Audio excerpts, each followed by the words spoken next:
So first is my introduction. मेरा नाम राजन सिंह है और मैं करंटली फरीदाबाद हरियाणा से बिलोंग करता हूँ और मुझे मैथमेटिक्स पढ़ाने का बहुत शौक है। तो मेरी एजुकेशन और क्वालिफिकेशन इस प्रकार है कि मतलब मैंने 10th करी है वो हरियाणा बोर्ड से करी है 88.4% के साथ 2016 में, और मैंने 12th करी है वो CBSE बोर्ड से करी है 77.4% इन 2018 में। और जो मेरी ग्रेजुएशन है वो BSc ऑनर्स मैथमेटिक्स में है YMCA फरीदाबाद से विद 8.686 CGPA के साथ 2021 में। और जो मेरी पोस्ट ग्रेजुएशन है वो मास्टर्स इन मैथमेटिक्स में है YMCA फरीदाबाद से यूनिवर्सिटी से विद 8.28 CGPA के साथ 2023 में कंप्लीट करी है मैंने। और जो मैंने IIT JEM मैथमेटिक्स है वो 2 बार क्वालिफाई करा है 2021 और 2022 में। और रिसेंटली मैंने गेट मैथमेटिक्स भी क्वालिफाई करा है 2023 में। और जो मेरी सेसा नेट है वो भी क्वालिफाई करा हुआ है मैंने 2022 में। और जो मेरी टीचिंग एक्सपीरियंस है वो मैंने इस प्रकार है कि मैंने इंटर्नशिप करी लेटर मीडिया में 1 साल के लिए सब्जेक्ट मैटर एक्सपर्ट्स के लिए, और एक फर्म है सारथी प्राइवेट लिमिटेड जिसमें मैंने 1 महीने के लिए ऑनलाइन टीचिंग की इंटर्नशिप करी है। और एक और मैंने क्लेविमेट में भी टीचिंग एक्सपीरियंस करा है मैंने 1 मंथ के लिए। ठीक है, तो अब हम चलते हैं नेक्स्ट पे, तो हमारा कंटेंट प्लान है। हमारा कंटेंट प्लान है हमारा IIT JEM मैथमेटिक्स के लिए वो इस प्रकार है कि हमने जो वेक्टर कैलकुलस लिया है वो लिया है हमने 47 आवर्स का। उसमें ये है कि मतलब वेक्टर कैलकुलस के में मतलब 47 आवर्स तो चाहिए ही चाहिए, क्योंकि हमारा जो IIT JEM मैथमेटिक्स है अप्लाइड पार्ट्स के लिए हम देख रहे हैं, इसमें हमारा वेक्टर कैलकुलस और ऑर्डिनरी डिफरेंशियल इक्वेशन साथ है। तो वेक्टर कैलकुलस के लिए चाहिए हमें 47 आवर्स, और इसके अंदर हम पढ़ेंगे हम vector algebra, vector valued functions, जिसके लिए हमें चाहिए टोटल 5 आवर्स।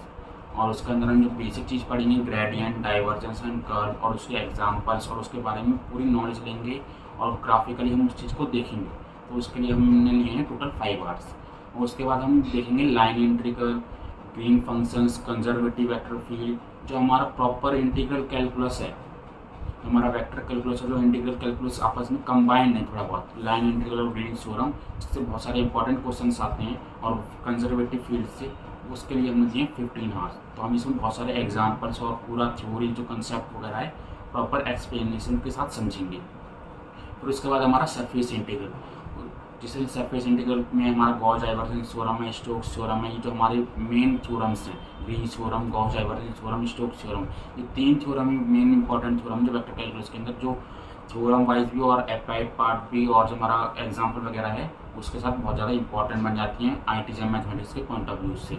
उसके लिए हमने लिए हैं 22 आवर्स। ठीक है, तो टोटल हमारा जो वेक्टर कैलकुलस रहेगा वो 47 आवर्स का रहेगा, जिसमें हम ये सब चीज़ें कवर अप करेंगे और एकदम प्रॉपर बेसिक से एडवांस की तरफ जाएंगे ताकि आपको समझने में आसानी से बिल्कुल समझ में आ सके। ठीक है, फिर उसके बाद हमारा ऑर्डिनरी डिफरेंशियल इक्वेशन, जिसके लिए हमने लिए हैं 58 आवर्स। ऑर्डिनरी डिफरेंशियल इक्वेशन एक तो ये बेसिक है, लेकिन ये बेसिक तो है, लेकिन आपको क्या दिक्कत पड़ती है कि मतलब जब हम MCQ या फिर MSQ में जाते हैं तो MSQ में बहुत सारी हम जो ऑप्शंस देख रहे हैं वो आपस में सिमिलर होते हैं। तो उसके लिए हम जो अप्लाइड पार्ट है ऑर्डिनरी डिफरेंशियल इक्वेशन का वो ईजी पड़ जाता है, वो MSQ में बहुत ज़्यादा ईजी आ रहा था ऑर्डिनरी डिफरेंशियल इक्वेशन, तो हमारे लिए बहुत फायदेमंद रहता है। उसमें हम पढ़ेंगे first order first degree differential equations, इसके लिए हमने लिए हैं 10 आवर्स। तो फॉर ऑर्डिनरी डिफरेंशियल इक्वेशन इस प्रकार का हमने फर्स्ट टॉपिक लिया है वो first order first degree differential equation का, जो आपने सबने पढ़ा ही होगा first order first degree differential equation. इसको भी हम बेसिक से एडवांस की तरफ लेके जाएंगे, हम छोटे छोटे थ्योरी लेंगे, उनसे कंसेप्ट लेंगे और हम एडवांस की तरफ मूव करेंगे और बहुत सारे एग्जांपल्स करेंगे जो हमारे IIT JEM मैथमेटिक्स में आए पड़े या फिर गेट में आए पड़े या फिर और जो भी कम्पिटेटिव एग्जाम में है, ताकि हम DU JNU या फिर जाम है कि हम सेंट्रल यूनिवर्सिटी की प्रिपरेशन कर सकें उसके लिए। और हमारा मेन जो एग्ज़ाम है IIT JEM मैथमेटिक्स उसको क्लियर कर सकें, हम IIT NIT में अपनी सीट्स बना सकें। ठीक है, फिर उसके बाद हमारा आता है general theory of linear differential equation of higher order. Linear differential equation क्या होती है, नॉन लीनियर क्या होती है, होमोजेनियस क्या होती है, नॉन होमोजेनियस क्या होती है, इसमें हम प्रॉपर डिटेल के साथ समझेंगे सब चीज़ें। इसके बाद हमारा solution of linear differential equation with constant and variable coefficients. Linear differential equation constant coefficients या फिर वेरिएबल कांस्टेंट आप कुछ भी कह लीजिए, इसके लिए हमने लिए टोटल 20 आवर्स। ठीक है, ये भी आपका बहुत इंपॉर्टेंट कंसेप्ट है। इससे हमारे न्यूमेरिकल आंसर टाइप क्वेश्चन या फिर MSQ क्वेश्चंस बहुत ज़्यादा आते हैं, तो हमारा ईजिली हम सॉल्व करके इसे हम करेक्ट कर सकते हैं आंसर को। उसके बाद हमारा यूनिकनेस एंड एग्जिस्टेंस, ये वाले थ्योरम्स कर सकते, ये वाले हम कंसेप्ट आराम से क्लियर करेंगे और हम समझेंगे। इसके बाद हमारा ऑर्थोगोनल ट्रैजेक्टरी, इसमें से हम थोड़े कम क्वेश्चन आते हैं इसलिए हमने इसे टाइम कम दिया है 4 आवर्स का, लेकिन हम इसे भी प्रॉपर बेसिक से समझेंगे ताकि हमारा जो हमारे सेंट्रल यूनिवर्सिटी के एग्जाम्स हैं उसमें हम अच्छे से स्कोर कर सकें और अपनी परफॉर्मेंस को देख सकें। ठीक है, उसके बाद आता हमारा, उसके बाद हमने वेक्टर कैलकुलस से स्टार्ट करा है। हम टॉपिक ले रहे हैं अभी, हम वेक्टर कैलकुलस ले रहे हैं। वेक्टर कैलकुलस में क्या टॉपिक ले रहे हैं, vector algebra and vector value function. तो फर्स्ट हमारा स्केलर, इस जो हमने बेसिक टर्म्स लिए हुए हैं स्केलर वेक्टर हम चल रहे हैं। ठीक है, तो फर्स्ट हमारा scalar. Scalar is a quantity which has only magnitude but not direction. Scalar क्या है कि क्वांटिटी है जो मैग्नीट्यूड है बट उसकी डायरेक्शन नहीं है। मैग्नीट्यूड मतलब कोई फिक्स क्या कहते हैं हम डिस्टेंस, एक तरीके से वो हमारा मैग्नीट्यूड है, बस उसकी डायरेक्शन नहीं है किसी भी चीज़ की, तो हम वो क्या कहते हैं स्केलर। जैसे एग्जांपल हमारे पास टाइम, टेम्परेचर, ये हमारे एग्जांपल हैं स्केलर्स के। ठीक है, आपने फिजिक्स भी पढ़ी होगी तो उसमें वेक्टर और स्केलर आते जाते हैं। आपने जैसे 11th या 12th पढ़ी तो उसमें भी वेक्टर और स्केलर की बहुत ज़्यादा वो है, डिमांड है, तो वहाँ से आपको समझ में आ ही रहा होगा। स्केलर एक तरीके से सिंपल क्वांटिटी है जिसके पास has only magnitude but not direction. ठीक है, उसके बाद हमारा वेक्टर।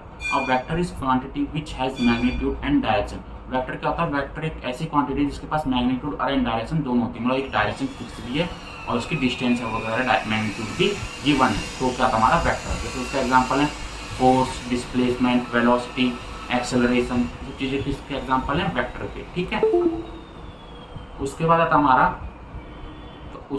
हमारा vector algebra and vector value function में जो बेसिक चीज़ हम पढ़ रहे हैं। उसके बाद आता हमारा पोजीशन वेक्टर। पोजीशन वेक्टर एक तरीके से बेसिक टर्म ही है, लेकिन हमें पोजीशन वेक्टर नहीं पता होगा तो हम वेक्टर कैलकुलस पढ़ ही सकते, उसके बारे में इमेजिन ही नहीं कर सकते। पोजीशन वेक्टर क्या है, मतलब हम इन vector calculus of position vector is a vector that represent position of a point related to a reference point और origin in a coordinate system. मतलब कि वेक्टर की पोजीशन को रिप्रेजेंट कर रहे हैं हम, उसे को हम क्या कहते हैं, position vector. It is used to describe the location of a point in the space with respect to a fixed reference point. मतलब हम एक पॉइंट से उस स्पेस, किसी स्पेस में एक पॉइंट से उस वेक्टर की डायरेक्शन या फिर लोकेशन को हम फाइंड आउट करना क्या कहते हैं, पोजीशन वेक्टर। जैसे हम ग्राफ लेते हैं, एक्स वाई हमने प्लेन लिया, this is the X axis and this is the Y axis. ठीक है, अब हमने यहाँ पे पॉइंट लिया, इसको हमने नाम दे दिया बी पॉइंट, ये ओरिजिन। ठीक है, ये ए पॉइंट। ठीक है, तो अब पोजीशन वेक्टर हम निकाल रहे हैं, A B vector point B पे निकाल रहे हैं। ठीक है, तो ओरिजिन से हम पहले ड्रॉ करते हैं, ये होता है हमारा ओरिजिन से बी तक की डिस्टेंस। पोजीशन वेक्टर निकालने के लिए हम क्या करते हैं, A B equals O B minus में ओ ए, मतलब जो हेड है ये हमारा वेक्टर का निशान होता है, ये वेक्टर की नोटेशन होती है, इसे हम हेड कहते हैं और इसे हम टेल कहते हैं। रिमेंबर करने के लिए आप ये चीज़ अच्छे से याद कर सकते हैं। तो क्या है, हमेशा हेड माइनस टेल होता है, तो यहाँ पे ए बी है तो ओ बी माइनस में ओ ए, तो हमेशा ओरिजिन लेते हैं। ओ क्या रिप्रेजेंट कर रहा है, ओरिजिन। ठीक है, तो ओ बी माइनस ओ ए यानी कि हेड माइनस टेल। हेड मतलब बी, ये चालू होता है, पहले ओ बी आएगा फिर उसके बाद ओ ए आएगा, ओ बी माइनस में ओ ए, इस तरीके से। ठीक है, तो ओ बी माइनस में ओ ए, ये क्या कहते हैं, हमारी पोजीशन वेक्टर। ठीक, ये हमारी डायरेक्शन बी पॉइंट की। और with the help of position vector we can find the direction of any vector. इस पोजीशन वेक्टर की मदद से हम किसी भी वेक्टर की डायरेक्शन हम इजीली फाइंड आउट कर सकते हैं। ठीक है, अब जैसे मैं आपको एग्जांपल देके बताऊं, जैसे हमने अगर ले लिया ओ ए को ले लिया हमने आई कैप और ओ बी को ले लिया हमने क्या कहते हैं आयोटा प्लस में 2j कैप। ठीक है, तो ओ ए को हमने लिया आई कैप और ओ बी को क्या लिया है आई प्लस में 2j कैप। हमें ए बी फाइंड आउट करना है। ए बी किस तरीके से फाइंड आउट होगा, ओ बी माइनस में ओ ए। ठीक, ओ बी क्या है हमारा आयोटा प्लस में 2j माइनस ओ ए कितना है आयोटा। ठीक, आयोटा माइनस आयोटा कैंसिल हो जाएंगे तो हमारा क्या हो जाएगा 2j। तो ए बी की वैल्यू कितनी आ गई 2j। ठीक है, तो इस पॉइंट से क्या हो गया 1,2 और ये कितने हो गए हमारे 1,0। ठीक, और ओरिजिन पे तो हमें पता ही है 0,0 होते हैं, तो ए बी की वैल्यू कितनी आ गई 2j।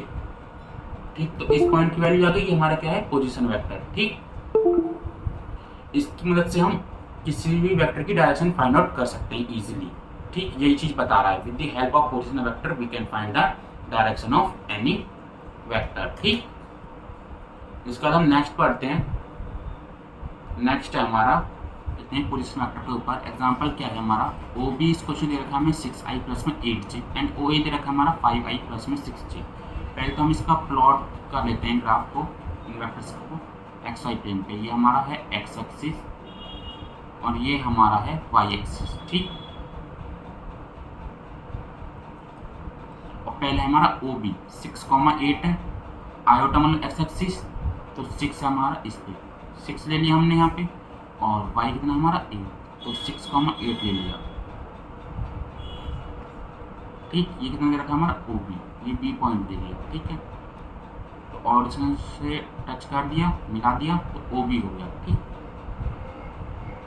ठीक है, अब हमारा है ओ ए कितना दे रखा है 5,6। इसी तरीके से ये 5 एंड 6 हमारा यहाँ जाएगा।